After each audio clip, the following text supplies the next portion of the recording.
ஆலயங்கள் வளர்த்துக் கொண்ட குறிச்சிலத்தினை உடையவர்கள் நாங்கள்.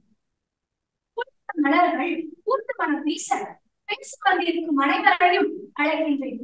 வாசம் வீசப்பட்டிருக்கும் முல்லை கோயிலுடைய முல்லை நிலத்திலே உடையவர்கள் நாங்கள். தாமரை பூ போன்ற கண்கள் தண்ணீர் முத்துக்களை சிந்த வந்திருக்கும் அனைவரையும் அழைக்கின்றனர். நோய் நொடி இன்றி பசியாட்டம் என் நாட்டு மக்கள் நோய் நொடி இன்றி பசியும் பிணியும் வறுமையும் துயரும் நீக்கி அமைதியாகவும் மகிழ்ச்சியாகவும் உயர்ந்து விளங்க உலகத்தை காக்கும் மருந்து நிலத்தை உடையவர்கள் மன்னர்களை பேச அனைவரையும் அழைக்கிறேன். அழகுடைய அணிந்தவர்கள் நாங்கள். நாங்கள் நெய்தல் அணியை சேர்ந்தவர்கள். நீண்ட தூரம் படம் பேசும் நெய்தல் மலர்களை பற்றி பேச அனைவரையும் அழைக்கின்றேன். தருணிகா விஷாலி. இந்தியா இளைஞர்களின் சாதனைகள் உலகத்தால் வியந்து பார்க்கப்படுகின்ற முன்னாள் ஜனாதிபதி உலகம் போற்றும் கனவு நாயகருமான டாக்டர் APJ அப்துல் கலாம் அவர்கள் ஒரு கனவு கண்டார். தாய் திருநாடு இலங்கை. நான் ஓர் இலங்கையன் என்பதில் பெருமை அடைகிறேன். என் தாய் நாடு பல்வேறு வளங்களை கொண்ட புண்ணிய பூமி. உலக மகான்கள் பலரை தந்திருக்கிறது. படியில் பயணம் அலட்சியம், உடற்காயங்கள் மரணம் ஏமாற்றமே.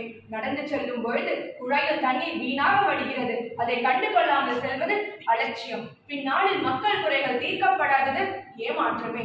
வாக்களிக்கும் பொழுது சரியான தலைவரை தேர்ந்தெடுப்பது அலட்சியம். பின்னாளில் மக்கள் குறைகள் தீர்க்கப்படாதது அவர் அந்த திருடனை அனைத்து பொருட்களில் எடுத்துக்கொண்டு வந்தார். ஆனால் தன்னுடைய பணப்பையை தன்னிடமே வைத்துக் கொண்டார்.